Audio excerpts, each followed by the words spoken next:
Craftsman Days are here at Lowe's with big savings on the tools you need. Right now, get a free select tool when you buy the Craftsman V20 2-pack battery kit.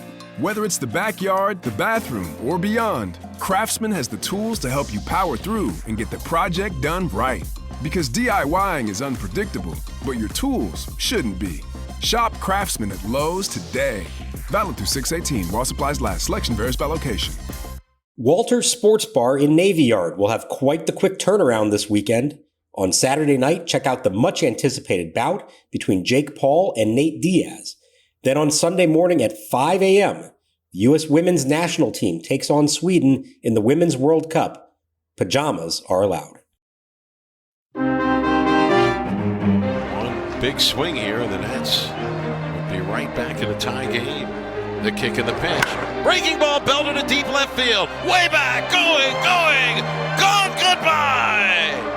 Bang, zoom goes Joey Meneses. On cue. A two-run homer to tie this game here in the top of the 8th inning. The 3-2 coming. Swinging a line drive to right, base hit toward the line. This one's headed toward the corner and all the way to the fence. Coming in to score the go-ahead run is Vargas, and sliding it at second with a go-ahead double and a fist pump is Jake Alou. Nationals lead 4-3, their first lead of the ball game. Right-hander to the belt. He fires home. Swinging a line drive, well hit to left field. Benson racing back this one over his head, and it is gone! Into the first row of seats over the 12-foot wall and left. It's a 2-homer game for Lane Thomas and a 6-3 Nationals lead. New career high with 18 home runs. Another multi-homer game in this ballpark.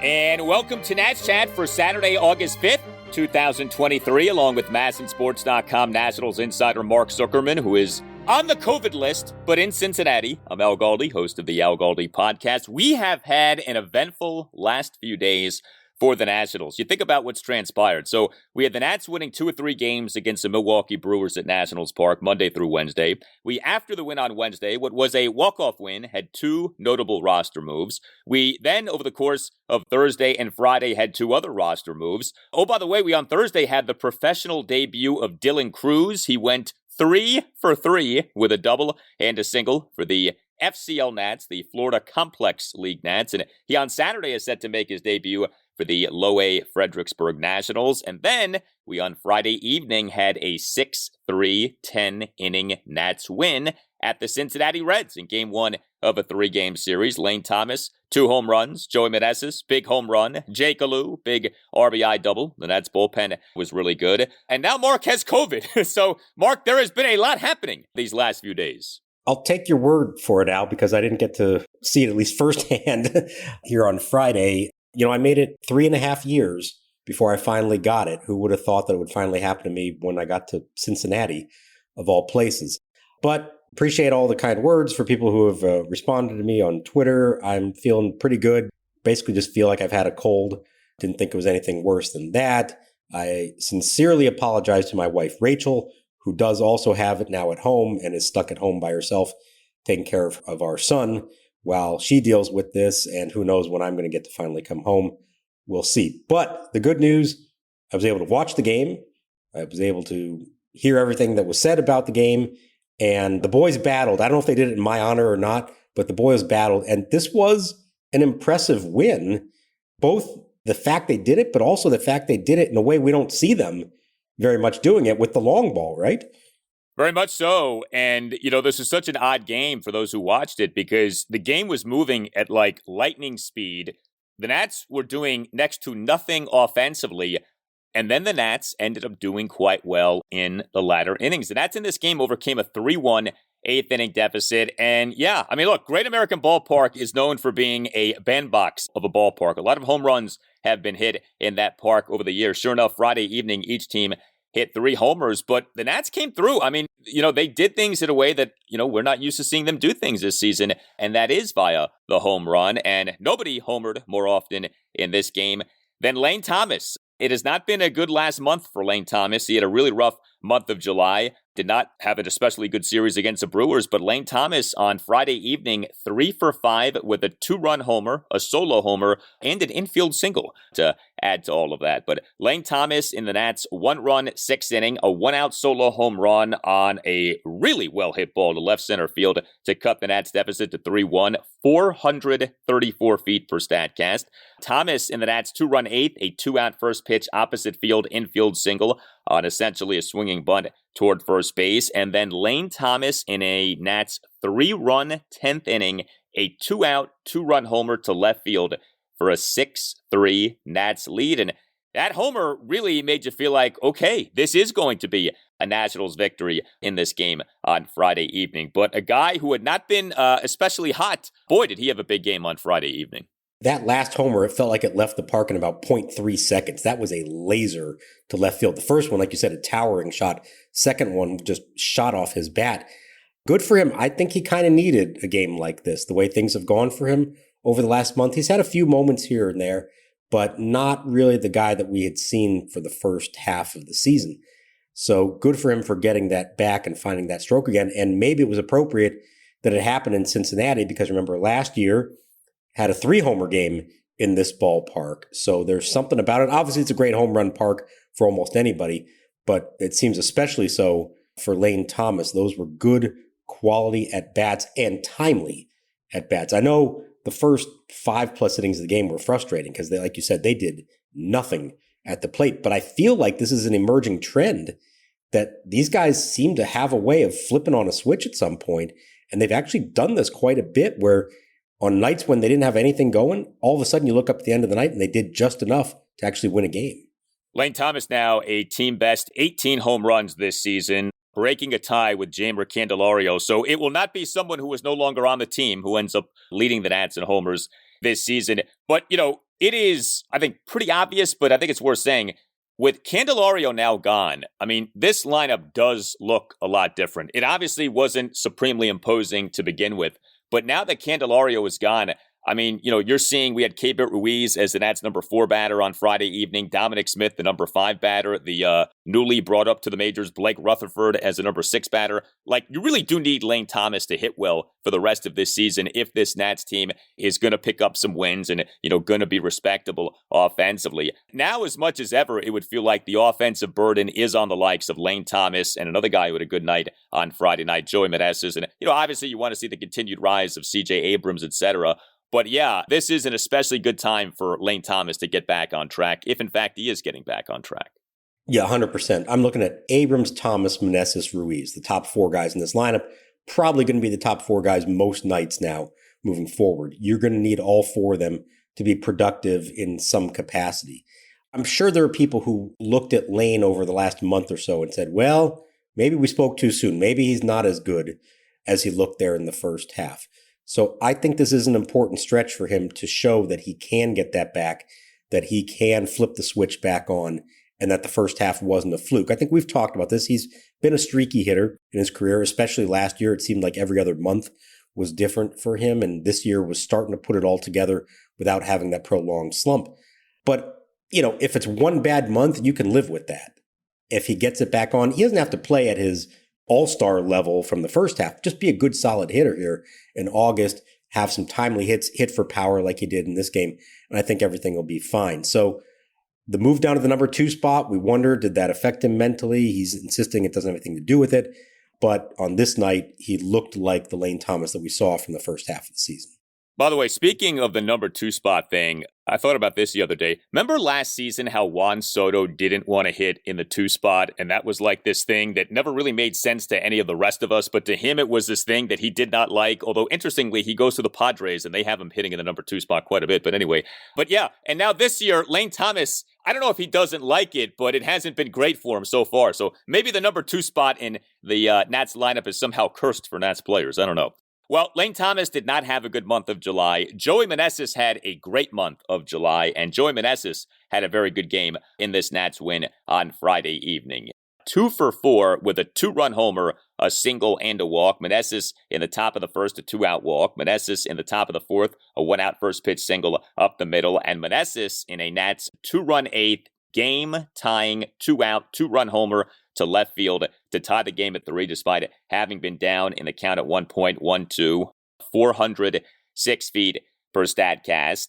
It has been like a different Joey Meneses over the last, say, month, maybe a little less than a month. He has gone from having had 2 home runs on the season to now hitting home runs on the regular. I mean, his home run count for the season now is up to 9, which obviously isn't great, but it's a lot better from where he was at just a few weeks ago. It was 2 homers in his first 80 games of the season, and now 7 in his last 22.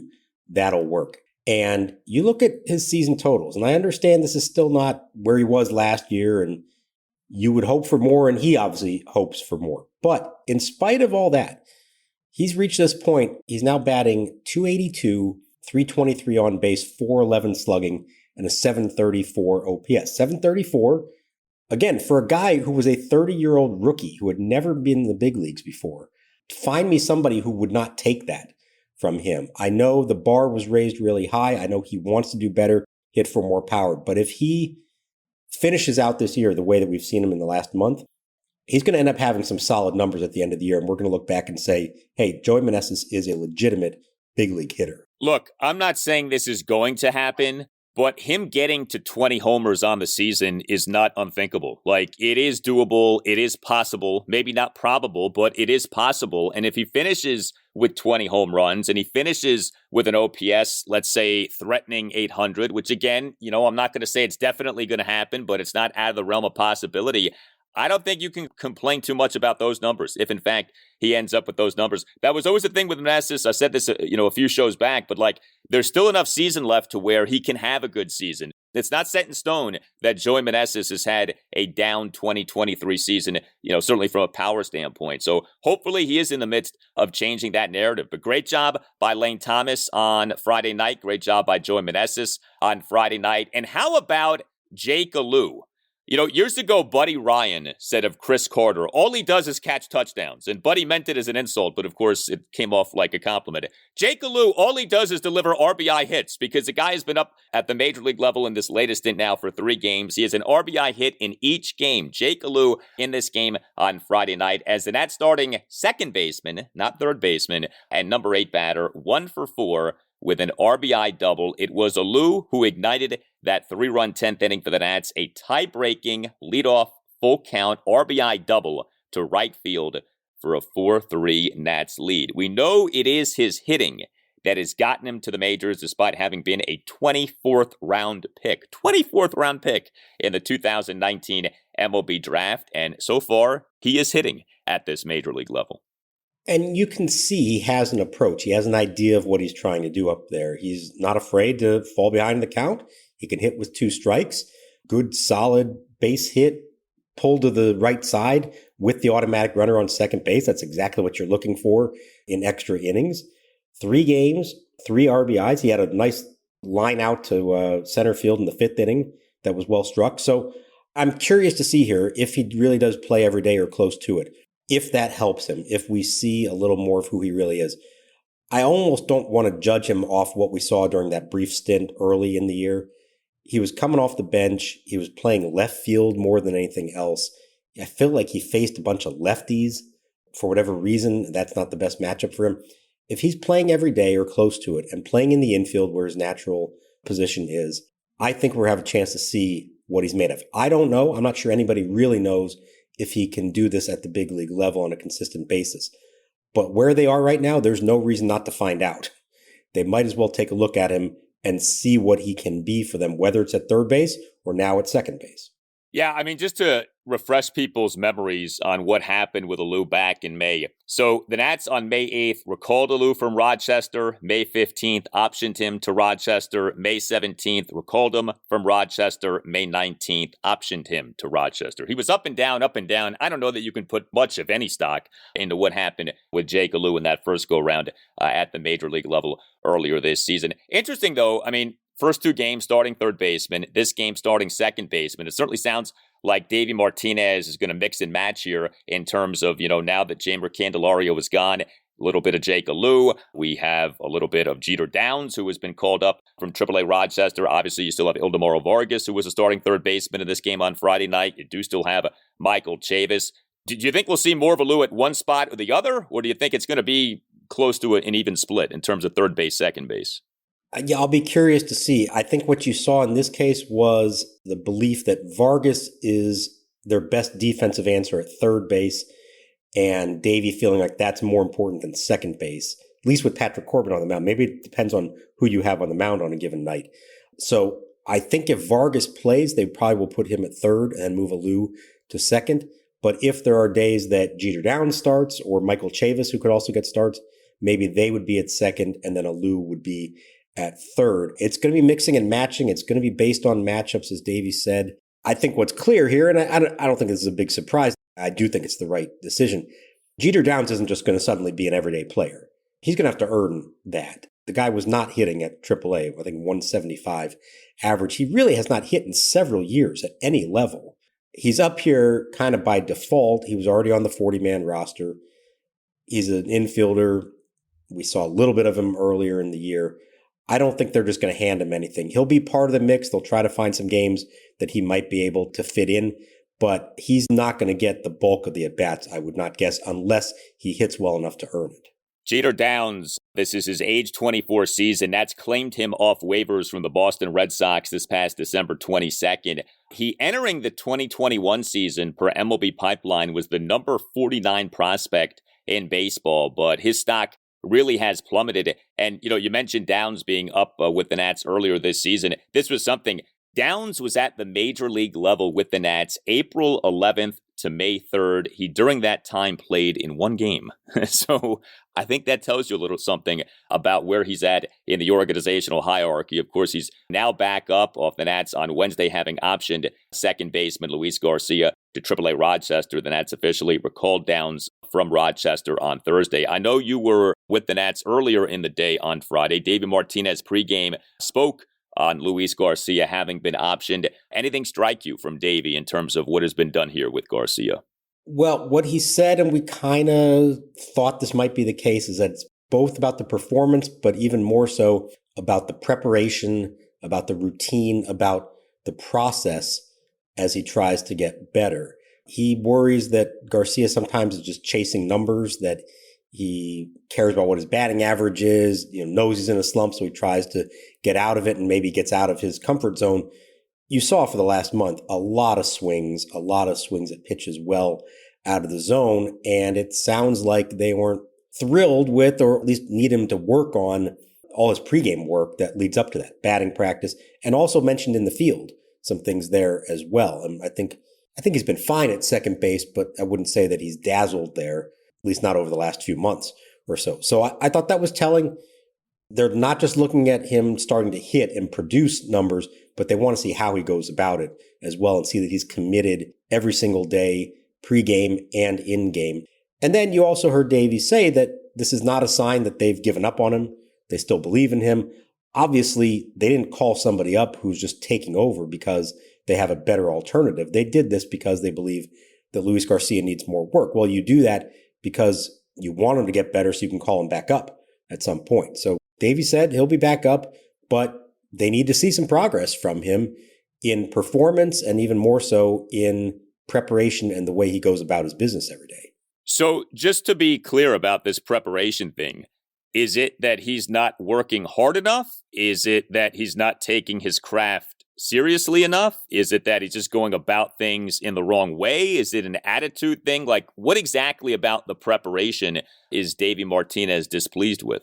It's hard to really gauge exactly what he's suggesting here. I don't think it's lack of effort. I don't think it's an attitude issue. I think, and remember, we talked about this going into the season. One of the big things they want with him is focus at all times, every pitch, especially in the field. They talked about that. I think they maybe see a lack of that. And I don't think it's intentional. I don't think it's him being lazy or not caring. I think it's just kind of the way that he is as a player, is not maybe fully engaged at all times. And so sometimes you need to be reminded of that. And a trip down in AAA can wake you up real quick. And Davey was complimentary of him, saying he took the news well. He reported immediately the next day, started the very next day after he was sent down. You don't have to report immediately. You're given, I think, 72 hours to do it. And he didn't sulk over it. He went down there, got to work, and he went 1 for 5 on his first day. So I think it's about staying engaged and staying sharp and into everything that he's doing. not because he's turning lazy out there, but I think it's always been a concern that his focus isn't as attuned every single moment, everything that he's doing as maybe they would like it to be. So the Nats on Thursday recalled Jeter Downs from AAA Rochester. The Nats on Friday selected the contract of outfielder Blake Rutherford from AAA Rochester. Rutherford was the Nats starting left fielder and number 6 batter on Friday evening, 0 for 4 with 2 strikeouts. But Blake Rutherford is an interesting guy. So Corey Dickerson now is gone. By the way, he has cleared unconditional release waivers, and that's made that announcement on Friday. But it's not just going to be the Stone Garrett show in left field. Blake Rutherford is going to get an opportunity here. So who is Blake Rutherford? Well, this is his age 26 season. He was taken by the New York Yankees with the number 18 overall pick in the 2016 MLB draft. The Nats this past January signed Rutherford to a minor league contract as a free agent, another guy whose stock had plummeted. But Blake Rutherford this season for AA Harrisburg and AAA Rochester over a total of 261 plate appearances has an OPS of 978. He has hit really well. Now, he's not viewed even now as some ultra promising prospect. MLB Pipeline doesn't even have him ranked as one of the Nats' top 30 prospects. But you put up a 978 OPS over the AA and AAA levels, you're going to get some people's attention. He's getting an opportunity here. What do you think the Nats are thinking with Blake Rutherford?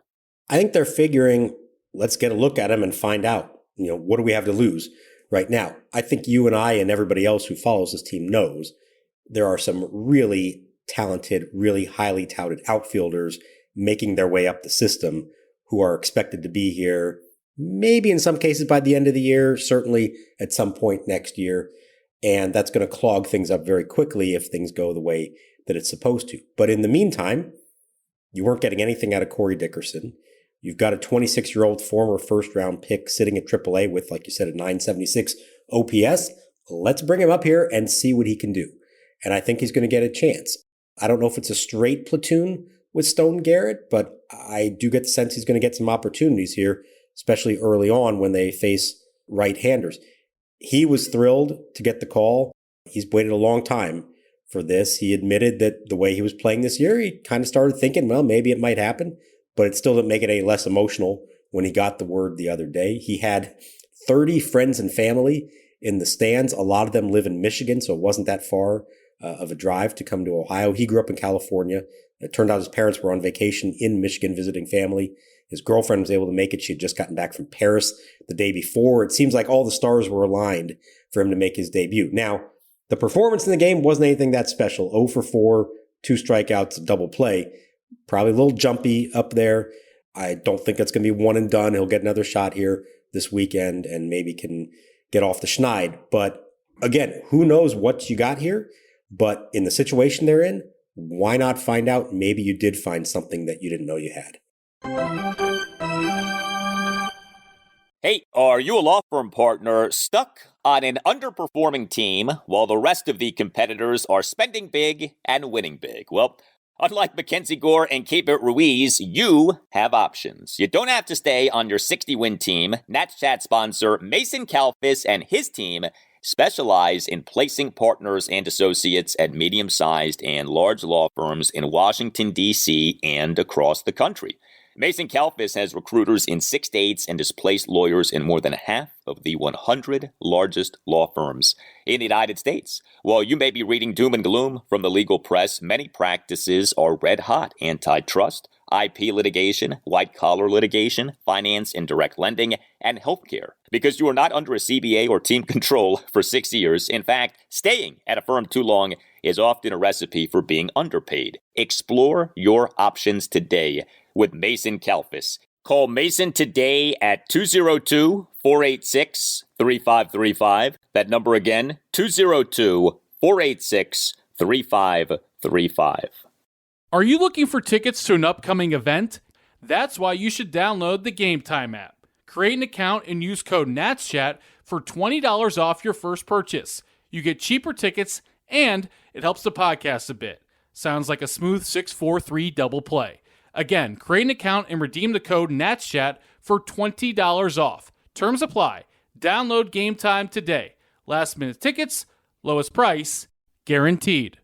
Hey guys, it's Al Galdi for Window Nation. Well, the heat, the humidity, the sky-high temperatures, they all are here. And all of this is forcing your air conditioning into overdrive, leading to ultra-high energy bills. The solution, new windows from the folks at Window Nation. And Window Nation right now is offering a sensational deal to listeners of the Nats Chat podcast. Right now, no money down, no payments, and no interest for 2 years, plus 50% off all styles of windows. And if you call this week, you get an extra 10% off.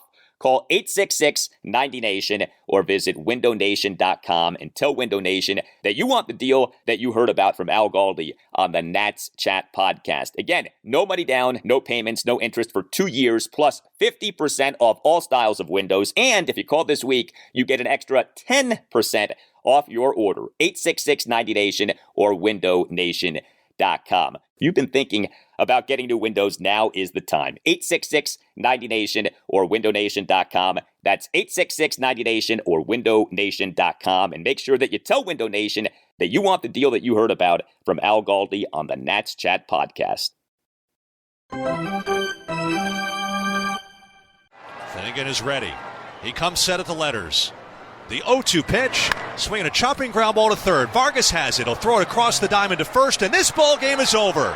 And for the first time this season, the Nationals defeat the Cincinnati Reds. They score 3 in the top of the 10th and hand Cincinnati a 6-3 extra inning loss. Well, the Nats starting pitcher on Friday evening was Patrick Corbin. He's not having a good season, as we have talked about. He is better this season than he had been the last few seasons, but his last few outings had not gone particularly well. Well, Corbin on Friday evening, I'll give him credit, he was back to being like a solid version of Patrick Corbin, a workable, functional version of Patrick Corbin. He in this 6-3 10-inning win at the Reds allowed 3 runs in 6 into third innings. He only gave up 4 hits. Now, the problem was that all 4 of the hits were extra base hits. He gave up 3 one-out solo home runs and a double. He only issued 1 walk, but he also recorded just 2 strikeouts. He threw 83 pitches, 50 strikes versus 33 balls. What'd you make of that? Davey Martinez pulling him after 83 pitches. Well, it was the 7th inning, right? I think you look at the ups and downs maybe more so than the pitch count. I mean, this was kind of a weird start because early on it looked like he was going to get shelled. The 3 early home runs, including back-to-back pitches in the first inning, and you're thinking, oh my God, here we go. Now, to his credit, for most of the night, those were the only 3 hits he even gave up. He finally gave up a double in the 6th inning. Other than that, it was a walk and a guy reaching on an error. So he got the job done. He started to get the ball down in the zone, got more ground balls instead of the ball in the air. I mean, in this ballpark, you cannot leave the ball up. You're going to pay the price for it. And I think when it came to the 7th inning, you knew Joey Votto, left-handed hitter, was leading off. After that, you had Right Hayes coming up after that. So Davey said, go get this one last batter, leave on a high note, leave him wanting more, and quality start. You know, I mean, the path to get there was a little strange. I don't know that at any point as you watched it, you're thinking to yourself, boy, he's pitching really well tonight. But at the end of the night, 3 runs and 6 in the 3rd and left with a no decision thanks to the late rally. So, you know, that'll work, right? We'll take that every time from Patrick Corbin. Absolutely. The problem is we don't get that every time, but we will take that every time. And to his credit, he has done that more this season than he had in recent seasons. Well, the last installment of this podcast included a conversation about the Nats bullpen in which I was like so careful to praise this bullpen because we know how it has been with this bullpen this season. But the truth is the bullpen has been better lately. And the Nats bullpen on Friday evening was especially good. 5 Nats relievers combined for 3 2/3 scoreless innings with 6 strikeouts. Yeah, Davey Martinez used 5 relievers in this, 10-inning game. But, man, Davey was aggressive with the bullpen usage in terms of getting guys in and getting guys out. Amos Willingham faced 4 batters, got 2 outs. Jordan Weems, another impressive outing, a scoreless bottom of the 8th with swinging strikeouts of the Reds' numbers 2 and 4 batters, Nick Senzel and Spencer Steer. Then we had an eventful bottom of the 9th. Jose A. Ferrer and Andres Machado teamed up for this. So Ferrer began the inning with the game tied at 3. He issued a leadoff walk of Joey Votto, then recorded an out, then issued a one-out intentional walk of Tyler Stevenson that was compelled by a steal of second base by pinch runner TJ Friedel, and also was compelled by a 3-0 count on Stevenson. This was not a straight intentional walk. And then Ferrer got pulled from the game, and Andres Machado came into the game in the bottom of the ninth. Runners on first and second, 1 out, we're tied at 3. Machado struck out Stuart Fairchild, but not before Friedel stole third base. Machado issued a 2-out intentional walk of the Nats' new friend this season, Ellie De La Cruz. I'm not sure how his bat knob was doing in this game.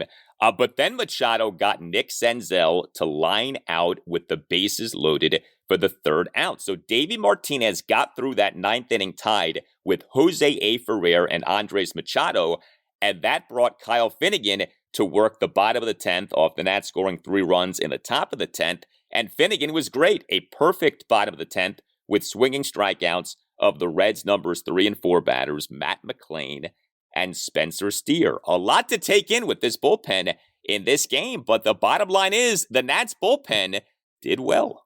They did well. They've been doing well for about a week now. I don't know if it's going to continue or not, but it's been nice to see. It's been a breath of fresh air. You know, if this team was more competitive and playing more meaningful games, I think there'd be a fascinating discussion to be had over whether it's the right call to use a rookie in Ferrer and a guy who has not pitched well this year in Machado in the 9th inning and save your closer for a potential save situation in the 10th. Now, it worked out, and I think in the situation they're in, you've heard Davey say it, he wants to see what some of the young guys can do in high leverage spots. Jose Ferrer is on that list. He's pitched some big moments here lately, and I feel like more often than not, he's gotten the job done. It hasn't always been consistent, but he has the ability to do it. And in this case, you can see he's just got to throw strikes.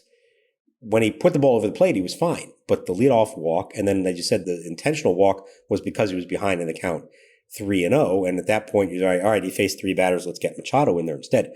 I'll be honest, I was convinced that the 2 stolen bases in the inning, especially the uncontested third base with 1 out, that was going to doom them. They were going to lose the game because of that. To Andres Machado's credit, he got those final outs. He got out of the jam. Good on him for doing that. I don't know if that means that he's fixed, because it's been a very rough season for him when he's been in the big leagues. And this guy has already been DFA'd over the winter, brought back, DFA'd after he struggled, brought back, he's here again. Let's see how this all goes. But on this night, at least, he pitched very effectively, got out of a big jam against a good team in a pennant race and on the road, big crowd. And that did set it up then for Finnegan to be able to pitch a very clean bottom of the 10th. And Kyle Finnegan, Al, is pitching lights out right now. He is. You know, his numbers for this season were not especially pretty not long ago. Those numbers are looking better and better. You know, those numbers right now are winking at you from across the bar saying, hey, look at me. Kyle Finnegan on the season now, ERA at 2.87. He's got a whip now of 1.13. Strikeouts per 9 innings, 8.62. Okay, that's not what you want from your ace reliever, but whatever. I mean, he has gotten those ERA and whip numbers into very respectable territories. I give him credit.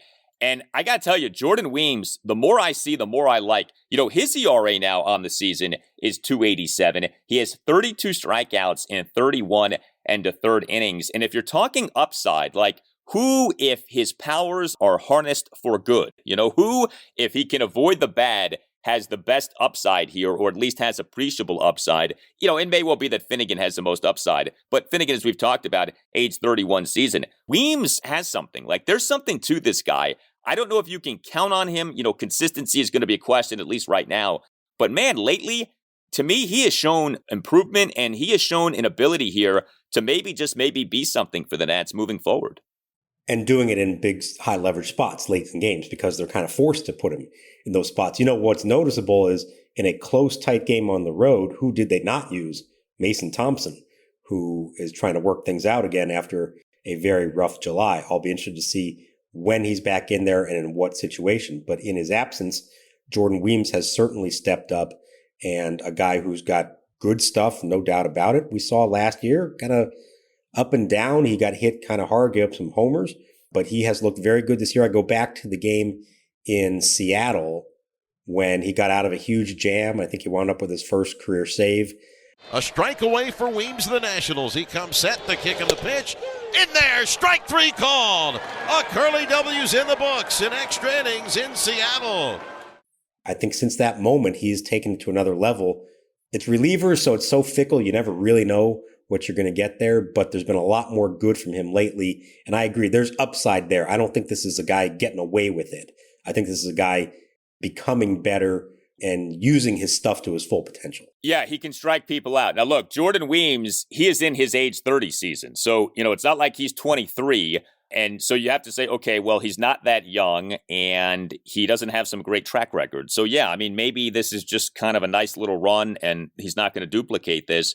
But, sometimes you do see this with relievers. They sort of figure stuff out to where they can start to be good, say into their 30s and be good for a few years. So we'll see. You have nothing to lose, but the performance lately has been good from Jordan Weems. So I give him credit for that. I mentioned at the top of the show, Dylan Cruz making his professional debut, set to debut for the Fred Nats on Saturday.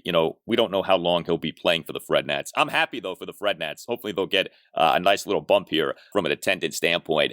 But do you think Mike Rizzo is thinking, okay, Dylan Cruz is going to spend the rest of this season for low A Fredericksburg? Or do you think maybe not, that Dylan could be elevated at some point even before the end of the minor league season? I'm going to guess, we'll see how the performance is, but I'm going to guess that Dylan Cruz proves pretty quickly that he is better than low A ball. I think LSU this year was better than the low A ball league in the pros. Now, let's see. He's got to perform, of course. But I would not be surprised if you're talking a couple of weeks maybe there, then try to get him up to Wilmington, see high A ball pitching. And if that goes well, I could see September in Harrisburg as well. This is going to tell us a lot about his track to the big leagues, how close he really is. If he could do that, and I would not put it past Mike Rizzo to do that. I think in his mind, he may even think that Dylan Cruz is close to AA ready, but you don't do that. You make sure that he has at least a little taste and has some success at each level. It's always easier to move a guy up than it is to move him down.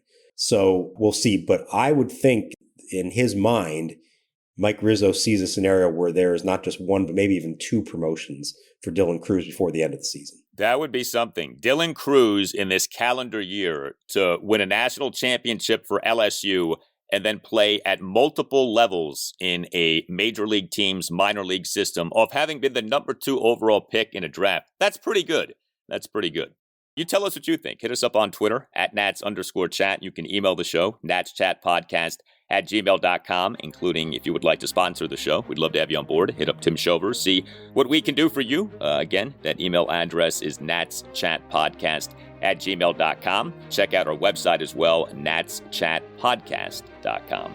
All Nationals radio highlights on Nats Chat are courtesy of 106.7 The Fan. A thank you to Tim Newmark for the Nats Chat podcast music. Visit timnewmark.com.